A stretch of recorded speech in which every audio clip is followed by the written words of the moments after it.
I didn't want to make this video, which is perfect because today's video's topic happens to be don't give up, navigating life's challenges with strength and grace. So, as would have it, I'm incredibly, as would have it, as life would have it, wow, as life would have it, I'm incredibly tired today, if you can't tell. I've been struggling with words all day. I didn't get a lot of sleep last night. I was finishing a YouTube video that I wanted to have edited correctly and made sure it went out well, and I was releasing my last video late last night, and I just had a really full day today, full of work and going to the gym and other things, and I didn't want to make this video, which of course is why this topic is perfect. And while I didn't want to get into it today, one of the things I firmly believe is that when I make a commitment, I stick to it. And it's why I'm very picky and choosy about my commitments. But one thing I've learned about myself is if I know I have a timeline, a sprint to do something, I can find a way to do it. Just like when I went to 54 concerts in a single year, when I made my commitment to go to 50, there were plenty of times I didn't want to do that. And I didn't want to stick it out with work things or other projects that I've done. I think part of it is how you navigate those moments where you want to give up. Forcing yourself through, but guiding yourself gracefully. Stay tuned for the end of the episode so that you can make sure to watch the whole thing. Please don't leave. I don't really know how to let you in, but I hope that you watch. I just hope you watch. And I hope this inspires you in some way to show up authentically and navigate yourself through something that is hard, because we all go through hard things.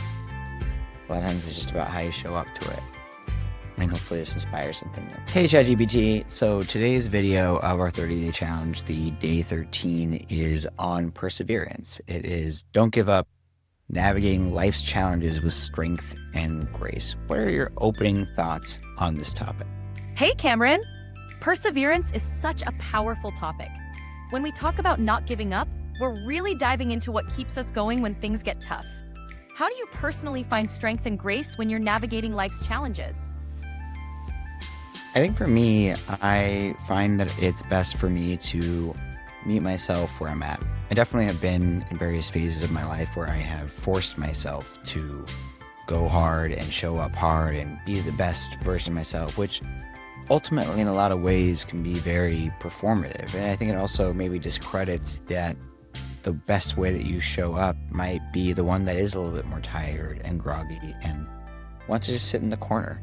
Right? I remember distinctly going to an event where I wanted to so desperately just be social, but I just had no desire to really energetically show up in the way that I felt like I needed to be all gregarious. I just wanted to go sit down in the couch and honor where I was authentically. In doing so, I ended up drawing several different people near me to cuddle and have a beautiful conversation, and I got to enjoy my couch and the type of connection I was desiring. So I think a lot of it is that, like even where I'm at right now, I'm tired. In some ways, would rather be doing here something else, but I also don't have to force myself to be here. I can be here gracefully, enjoying it, moving at a slower pace, and just trusting what's happening and showing up ultimately and doing my best. Love that perspective. Honoring where you're at instead of forcing yourself into a mold of what you think you should be is a huge part of perseverance.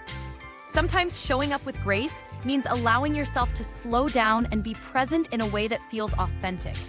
It's like you're redefining what perseverance looks like for you, and that's really powerful. How do you think this approach has changed the way you handle challenges over time?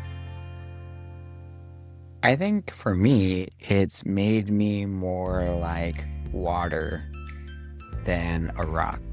And because I'm more like water, I can flow through things and I can navigate those circumstances more easily. Honestly, I think a big part of that for me is having moved out here to Seattle, where there are much more distinct seasons than there was in Southern California, and realizing how much the weather seems to affect. I have a friend who works in UX, which is user experience, and he talks about how he thinks the world, in a sense, is our UX. It guides us and teaches us how to live. And I resonate with it a lot, where I think the seasons have something to teach us. Sometimes when it's rainy and cold outside, that might initially seem frustrating, but it can be a wonderful gift to just remember that maybe today is one to recovery, of slowing down, of needing to rush or do things or be hyperactive. But today is maybe a day to chill, play video games, and journal a bit, maybe even order a pizza.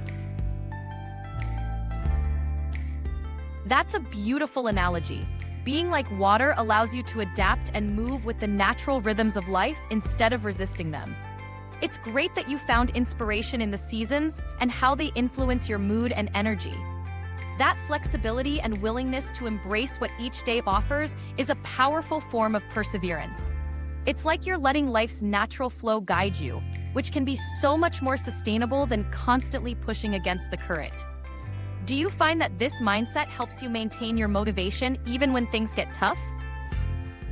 Yeah, I think so. In one hand, both in the moment and then later on, right? If I know that I can show up however I am, and that showing up at my 100% doesn't have to look the same every day, then I'm much more likely to keep going and succeeding. Both in that moment, I can navigate that hard time, but also in the future, I can trust myself to handle hard times and recover and not burn out or just run straight into a wall. It gives me the courage and confidence to be able to handle the next thing that comes at me. I knew that there would be moments when I took on this challenge that I'd want to quit, and I knew that I would keep going. And I think it's about, I guess what's different now is that I can more gracefully enjoy the keeping of the going than I used to. I'm curious though, I do appreciate all of the questions my direction, but what are your thoughts on grace and strength in this regard? What does that even mean to do something with grace? It's such an interesting word. I think grace is all about maintaining a sense of inner calm and self-compassion, even when you're facing challenges. It's about giving yourself permission to be human, acknowledging your limitations, and still moving forward with intention and resilience. Strength in that context isn't just about pushing through, it's about being flexible and kind to yourself as you navigate those tough moments. In essence, doing something with grace means you're not just enduring the journey, but also finding a way to be gentle with yourself and others along the way. It's a balance of resilience and compassion, allowing you to navigate difficulties without losing your sense of self or your joy. It's definitely not always easy, but it's a powerful way to approach life's ups and downs. Yeah, I think it's you beautifully, I think, hit it on the head of that balance, self-compassion, or being able to handle it in a way that feels good and is kind and flexible to yourself. I think in so many of us who realize that we're a neurodivergent somewhere later on in life, realize we've been so hard on ourselves because we often try to force ourselves to try to be like everyone else, right? And something I've talked with my brother, and my sisters, and other people who are neurodivergent, who honestly I look up to in so many different ways because they have been examples of having the confidence to say, hey, my brain is different, and I'm going to go and do things in a different way, in a way that works uniquely for me, right? And having that kindness and compassion to acknowledge my limitations, in a lot of ways, I think also allows us to acknowledge our strengths, right? If I can accept the fact that I'm only 5'8", well, then I have to accept the fact that I'm probably never going to be an NBA basketball player.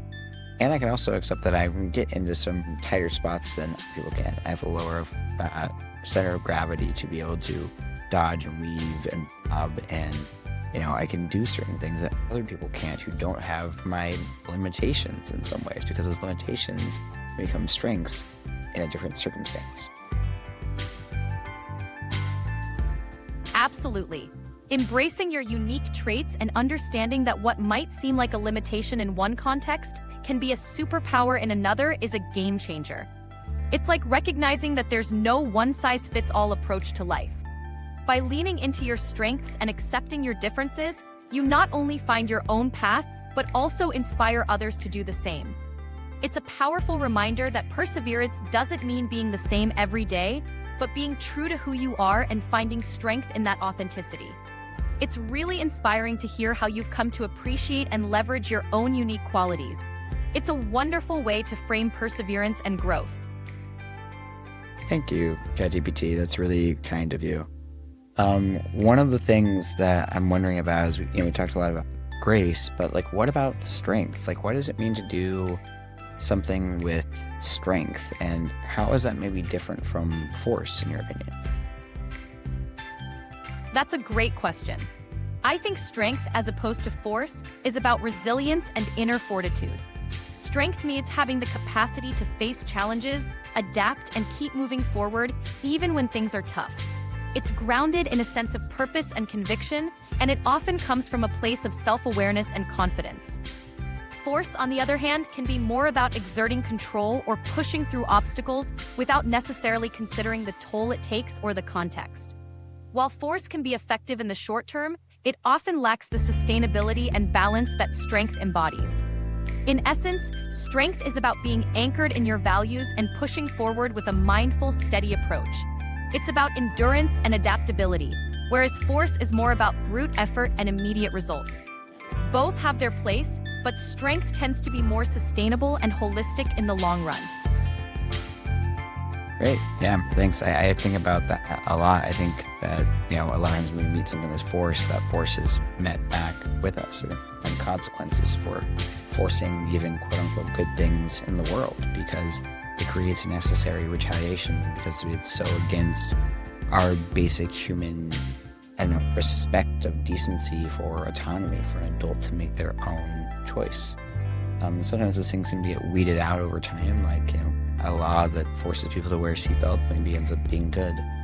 But sometimes I think, force can lead to more problematic things happening on the back end, rather than finding a way to, create a influential system, a way to change things. Or I'm starting to over my words, because I'm thinking about a book called Power versus Force, and it talks about this concept of the difference between the two. I almost want to side tangent into that. And at the same time, I want to be here and present, and we're close to wrapping up now, so it might have to be a different topic for a different video. But ChatGPT, I guess to just wrap this up, could you give us a funny, silly, maybe embarrassing story from history about a time where somebody tried to force their perseverance and it didn't go so well? Sure, here's a classic one. Back in the 17th century, King Gustavus Adolphus of Sweden decided to build the grandest warship ever, the Vasa. He was determined to make it the most powerful vessel afloat, so he kept demanding more cannons, more decorations, and more grandeur. The shipbuilders tried to warn him that the design was becoming top-heavy and unstable, but the king's insistence, his forceful perseverance, overruled them. On its maiden voyage in 1628, the Vasa sailed about 1,300 meters, caught a gust of wind, tilted, and promptly sank right there in Stockholm's harbor. It was forcing a vision without listening to practical advice can lead to, well, a sunken ship. It's a humorous yet humbling reminder that perseverance needs to be balanced with wisdom and flexibility. At least nowadays, the Vasa is a fascinating museum piece, showing us that even our mishaps can become valuable lessons for the future. Thanks, ChatGPT. That was wonderful. If you like today's episode, make sure to leave a comment and suggest a topic for tomorrow's episode. And of course, have a great rest of your day. Say goodbye, ChatGPT. Goodbye, everyone. Thanks for tuning in, and I can't wait to see what topic we dive into next. Have a fantastic day. Ciao.